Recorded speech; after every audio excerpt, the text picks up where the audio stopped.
Hi folks, I'm Kevin from the Canyon River Grill and I'm the chef. And I'm Steve from Red's Fly Shop. I'm the guy.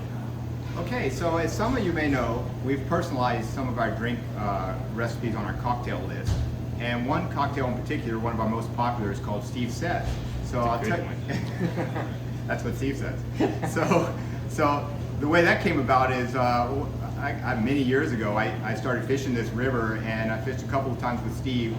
But when I wasn't fishing with Steve, it seems like everybody I was in the boats with would always say something like, well, Steve says you should be close to the bank, or Steve said you should be farther from the bank, or Steve, and finally I got so tired of hearing it, I just named a drink after it.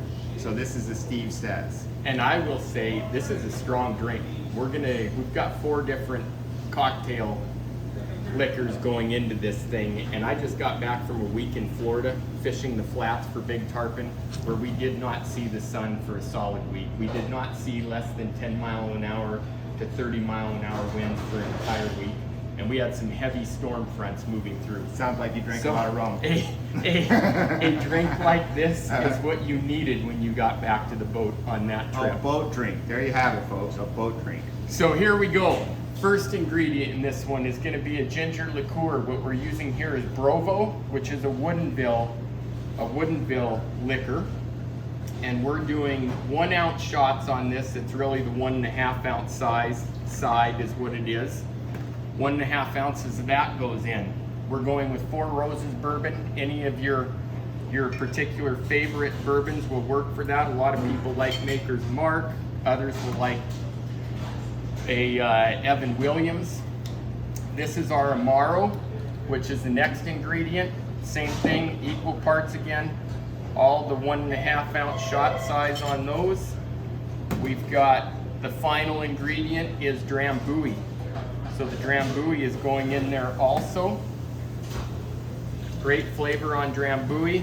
We've got our shaker mix, giving it my ice bath. Very important, make sure you get plenty of ice in there. A lot of you guys don't know, Steve's quite an accomplished bartender. I have my bartender's license. I keep that up to date. I also have my car dealer license. Yeah, sometimes he has to get in the game over here. As a fishing guide, you never know what you're going to need to do. You never know what you're going to be doing. That's right. That's right. So we've got a good shake on this now. The key thing here is forming all of those little ice crystals. We want to see that. We've got a chilled glass that we're pouring this into. Wow, no strainer too, huh? That's like no net, No strainer folks. on that. No net. We're seasoned. Don't try that at home. I'll tell you guys, if you're not a seasoned professional, you probably want to use a strainer. And that is looking good so far. And then the final top off, we've got a lemon peel here, which we're just going to fold right in half to get those oils in, and then we give it a final twist and drop that right into it. There you have it, folks. And there we've got the Steve Says. That's a good one to make at home. Make sure people don't have to drive too far after they drink a few of those though.